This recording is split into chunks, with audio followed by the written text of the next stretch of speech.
103.5 WIMZ. WIMZ.com.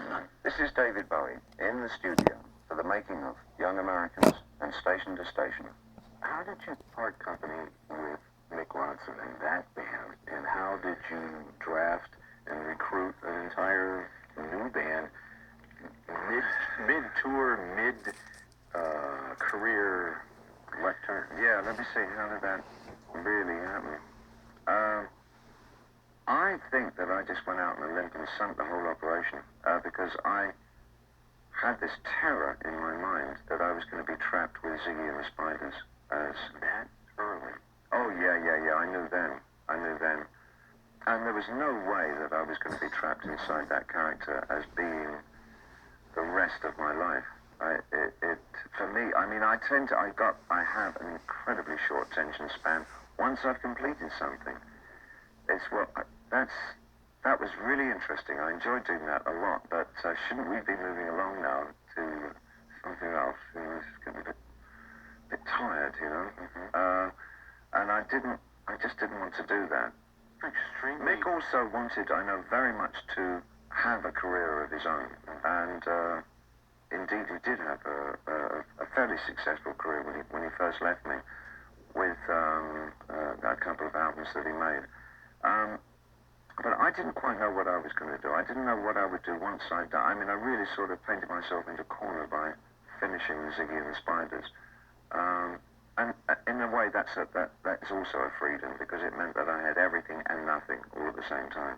But it made me aware that really was how I had to deal with things in the future every time, is that once I'd finished with a character, I should finish it, and then move on to something else. And it just became a pattern of work right through to the early 80s when I virtually stopped. I guess there was a process where I became more comfortable being myself on stage, and the need for characters just became less and less.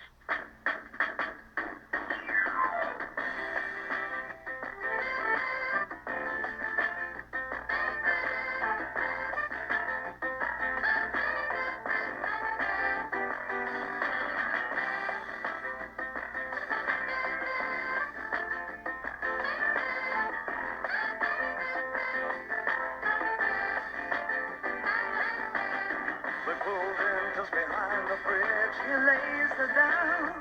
He frowns, my life's a funny thing. Am I still too young? He kissed the band there. She took his ring, took his babies. It took him minutes, took her nowhere. Heaven knows she'd have taken anything.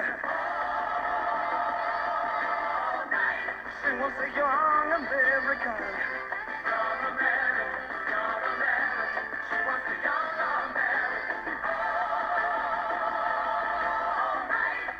The young American, standing right through the picture window, she finds his slinking vagabond, because as he passes a boy Mustang, heaven forbid she's taking his name, but the freedom is ripe for nothing. This is a step and cuts his hand, showing nothing as sweet as the song she cries, where above Papa's hero's gone. She wants a young American. Young American. She wants a young American.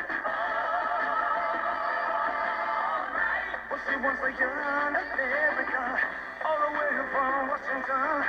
Her breadwinner begs off the bathroom floor. Live for just these 20 years. Do we have to die for the 50 more? He wants the young America. Young America, so young America. He wants the young America. All right. But he wants the young America.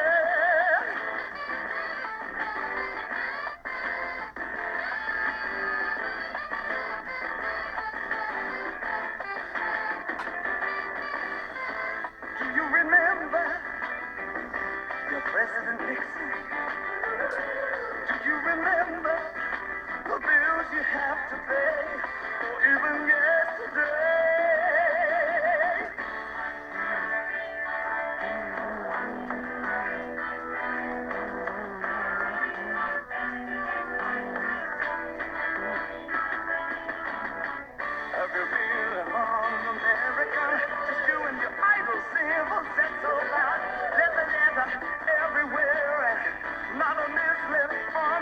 toe. Well, what you carry, sir?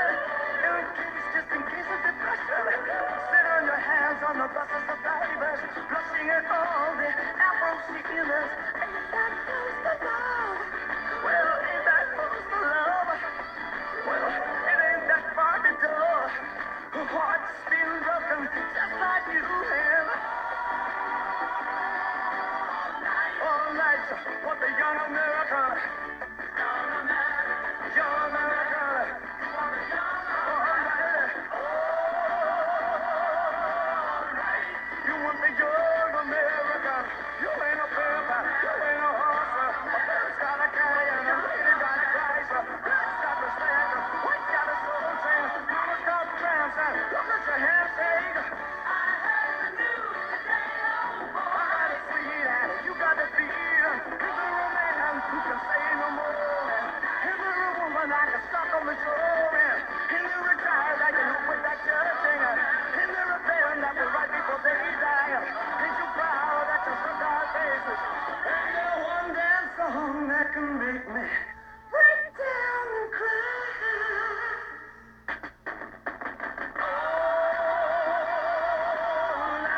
I want the young American, the young American.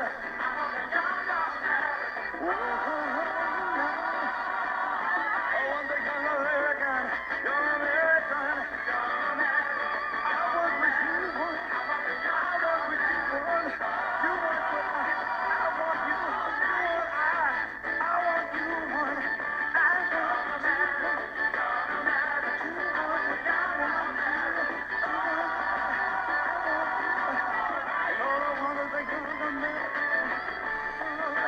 David Bowie, who as the outrageous gender-bender rock and roll alien Ziggy Stardust had Mick Jagger wearing eyeshadow, Alice Cooper in thigh-highs and feather boas, and the New York Dolls forming admittedly as, quote, four David Bowies. That David Bowie comes back from his 1974 U.S. tour as a blue-eyed soul man with chick soul backup singers singing about Soul Train and Afro Sheen. It was very hard for us to actually perceive that the music that we were listening to was associated with a lifestyle. Very naive, but true. It just came out of space. Sure it did. This stuff came from America. Sure. Well, all this stuff happened, and America is... And I think coming to America, the impact of that, this was a real tradition, this was a real music coming from a way of life and a lifestyle, actually really came home in full force, and I got completely overwhelmed by it, as I usually do by new things, or new experiences, not new things by any means, but new experiences, and I was just swept away with it, and I wanted to soak it up and then express it my way. This is generally what I kind of find that I do, with enthusiasms. They all go in and they all come out from the point of view of a kid from South London. So that's sort of in a nutshell is what happens, I think. Oh, I tell you what else was so important to me. So important to me is that when I first got to New York, I linked up pretty immediately. They joined the Spiders temporarily. Actually, it's not quite true. Carlos never actually joined in immediately. Mike Garson and shortly after him, Carlos Alomar were two of the people that I met when I first got to New York. And Carlos used to take me up and downtown. And I started going regularly 2-3 times a week with him to the Apollo because Carlos was in the house band there. And I used to get to see everybody. I cannot tell you from around 1970... it must have been about 1972, late 72, right through to 74. I must have seen every act that ever played at the Apollo. You know I hate you. And you don't know the impression, well, you must know the impression that whole experience made on me. And I had a cool time. I had such a cool time because I looked like nothing that America had ever seen before. Particularly at the Apollo. At the Apollo, I look quite out of place. But you know what? I had some of the greatest times of my life there. It was just fantastic. Wow. It was so cool. Wow. From the Spinners on up and down. I mean, it was wonderful. I saw Kuba's father working in Carlos's band. Of course, it was. Oh my God, what were they called? Blue. Damn it, I can't remember the name. It was just wonderful. It was a wonderful experience. So that we'd only ever gotten a taste of those acts back in Britain. We occasionally saw things when they came to town. It may be once every year or something fantastic would come to town. I remember seeing Sam Cooke on stage in London, and that was just like unreal experience. I mean, it was just fantastic. You only ever heard them on the radio, or had the records. And the live experience is always the thing that kind of really solidifies you. If it's a music you're gonna like or not gonna like, you'll know once you've seen it live. And zoom, you're gone. They were very good days, I must say. Boy, did I have some fun in those days. Who are some of your favorite falsetto singers? Break down and cry. Yeah, I'm just trying to remember who. Let me throw a few out there. Al Green, Smokey. Oh, but of course Al Green. Eddie No, Kendricks. I think Al Green. Eddie Kendricks is. Eddie Kendricks. You know who Mick says that he copied his falsetto directly from was Don Covey. Do you remember Don Covey? Seesaw. Absolutely, I remember Don Covey. Yeah, there are any number of bands that I really used to go crazy about. Mick was more purist. He liked that. His thing was much more the blues and city R&B. I mean, I sort of opened up to things like the Contours and bands like that. So with Carlos, he was showing you around. He was taking you to the real deal.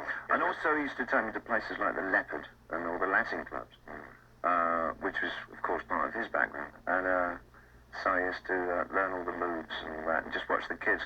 On Wednesday nights was talent night, and kids would they would rehearse all week, and they'd come up and they used to dress very, very smart. You had to dress very, very smart at the Leopard. Tie, shirt, and all that. And then it was like 13 and 14-year-old couples would come out and just dance like you've never seen, just like ripping the floor out. And they get, a little prize at the end of the night. But Tito Puente and whatever would be playing and stuff. Cool. It was great. I have always had a soft spot in my heart for you in that period because you turned me on the David Live and stuff like that. You turned me on to David Sanborn. How did you find him? I think it must have been a recommendation from Carlos. We needed a horn player to work on the new material. And I think he probably hauled in David from... I think David was pretty much doing piecemeal work in those days. He wasn't working too hard. He was virtually undiscovered. Yes, he was. But you were a horn man. What did you hear in his work that... well, interestingly enough, it's the one thing that I really admired, as much as his the frequent homage playing to, say, King Curtis, who was probably my absolute major sax player. I thought Curtis was just it. And David kind of came so close at times to his style of playing. But it was the fact that David was really open to using electronic equipment to distort and change his sound. And I just thought, I had in my mind that there must be a way of working with the sax and kind of work in the same area that Hendrix did with guitar playing. Wow. And I really tried to encourage David to get more and more involved in that. And it was, in a way, I still love David. I think it works wonderfully. I kind of think he could have gone in so many different directions and taken some different avenues.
On everybody's wall, blessing all the papers, thanking one and all, looking all the babies, kiss kissing all the ladies.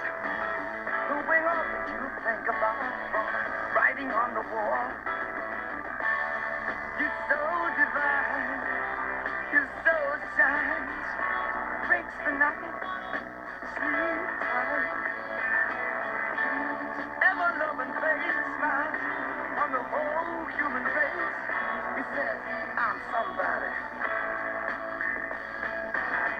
He's got his eye on your soul, his hand on your heart. He says, no, no, baby, somebody up there.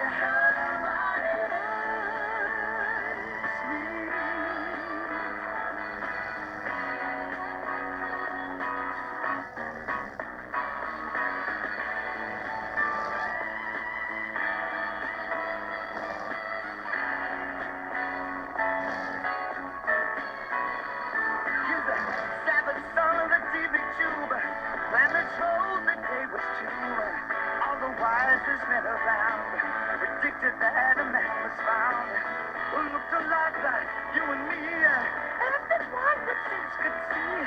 Nothing left behind. I moved, had the plan I had to use.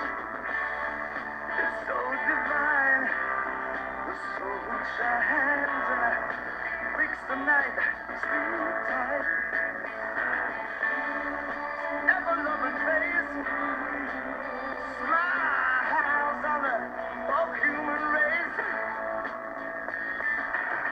He's got his eye on your soul and his hand on your heart.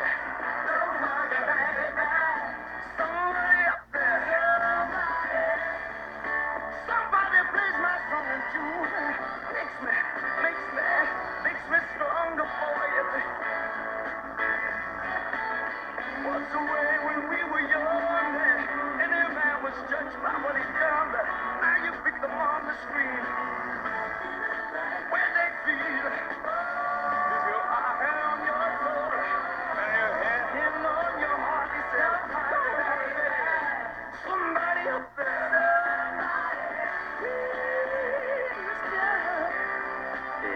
All the people know that given time, it's good. Tell me, can I hold him under the spell, or can I walk him hold him as well as a smile?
Somebody Up There Likes Me features a then unknown David Sanborn just blowing his brains out on saxophone on the unreleased album that David Bowie recorded at Sigma Sound Studio in Philadelphia that David called The Gouster.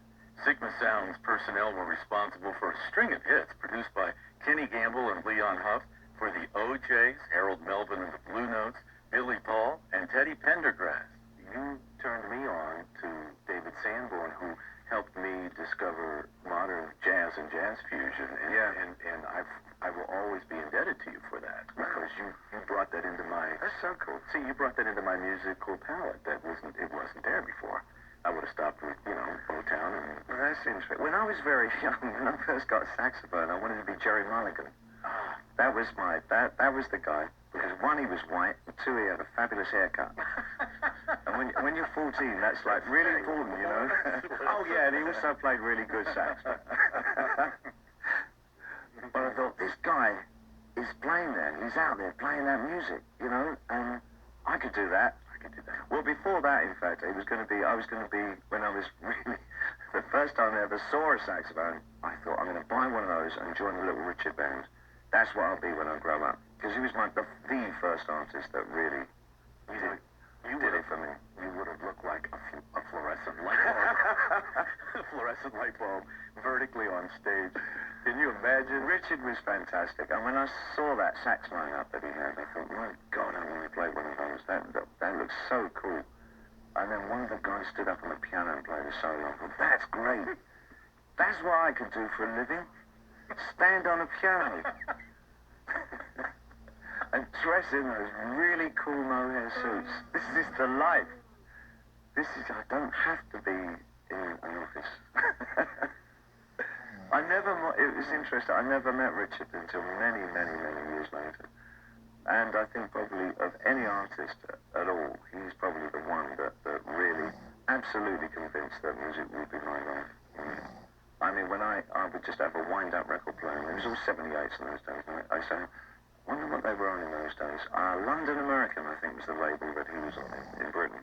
And he's on specialty over here. I've actually got all the specialty 78s. There's the first things I bought when I came to the States were Little Richard's 78s from second-hand shops. Good investment. Oh, yeah, exactly. Oh. And I think just sort of winding that thing up and playing his music, really in a household that didn't particularly like anything loud, it was... Again, it was my music. It didn't belong to anybody else. It was just something that represented me. And again, it's that elitist thing again. This represents me, and it's not part of the rest of the world.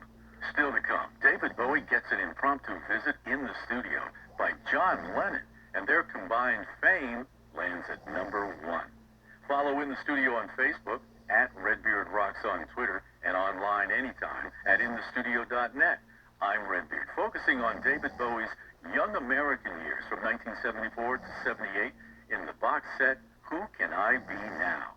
First, Gary from accounting came in with the sniffles. Just a cold, he said, but it was not a cold. Then Janet breaks out in a heavy sweat. It's the flu. Then round and round the office it goes. But when it's your turn, well, it's not going to be your turn because you got your flu shot at Rite Aid, where they care about you and your health. So while they're waiting for the coughing, sore throat, aching flu to pass, you can go to the big game. Score! Shield yourself with the flu shot from Rite Aid before it's too late. No appointments necessary, and it's free with most insurance. Rite Aid. With us, it's personal. Flu vaccines available while supplies last. Age restrictions apply in some states. See pharmacy for details. It's your crowning glory, and Ulta Beauty adores it. Whether it's dyed and blow-dried, done up or let down, platinum blonde or midnight brown, straight, wavy, or tightly curled, Ulta Beauty's gorgeous hair event is every girl's way to good hair days. Explore, discover, and let your locks try something new with hundreds of styling and finishing products. And enjoy daily beauty steals up to 50% off your hair favorites, from sexy hair, matrix, and more. Hurry, the gorgeous hair event ends October 22nd. Ulta Beauty, all things beauty, all in one place. Welcome to Staples. Staples guy, I need a ton of supplies for my business, but I hate spending all that money. Well, it's a great time to stock up and save during Staples' Buy More, Save More event. Buy more, save more event? Yep, the more you buy, the more you save on everything for your office. Everything? Like pens and folders? Yep. I also need paper, file folders, storage bins, notepads, hand sanitizer, bubble roll. What else do I need? A shopping cart. You will definitely need a cart for all this stuff. The Buy More, Save More event, right now at Staples. Make more happen, in-store only. Have a roofing project? Then you should be saving on it. Come into to the Home Depot and get 20% off bulk pricing on select shingles from the top brands like GAF or Owens Corning. You can even get the latest architectural shingles plus all the other roofing accessories you need to get the job done quickly. This is how you get a roofing project started with 20% off bulk pricing on select shingles. Only from the Home Depot. More saving, more doing. U.S. only. I'm David Blanton of Realtree Outdoors. I have my gear for the weekend and a 12-pack of ice-cold Mellow Yellow. This is my world.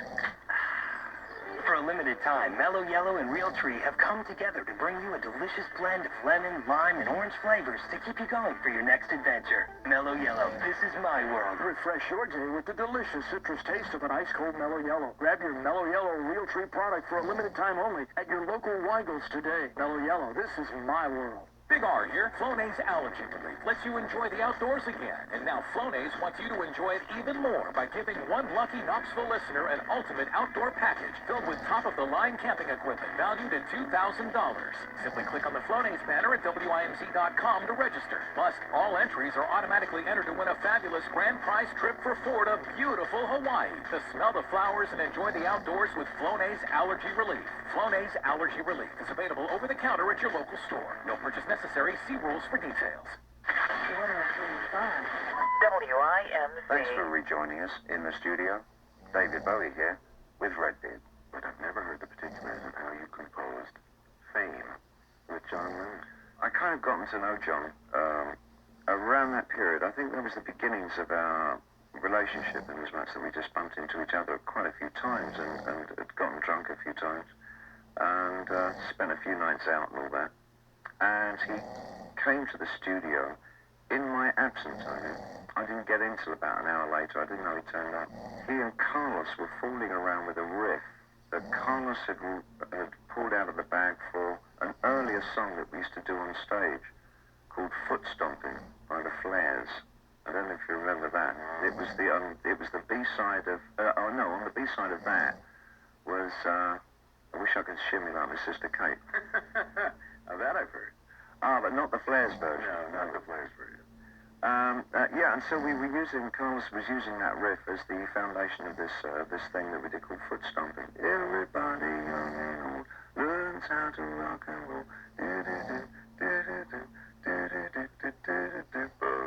Foot stomping, foot stomping, foot stomping. You don't know that? I do now. Anybody know that one? Nobody knows Foot Stomping. I like that. Flares were cool. I think they only had 2 singles, but they really good. They were like the Contours, you know, it was like that kind of periodism.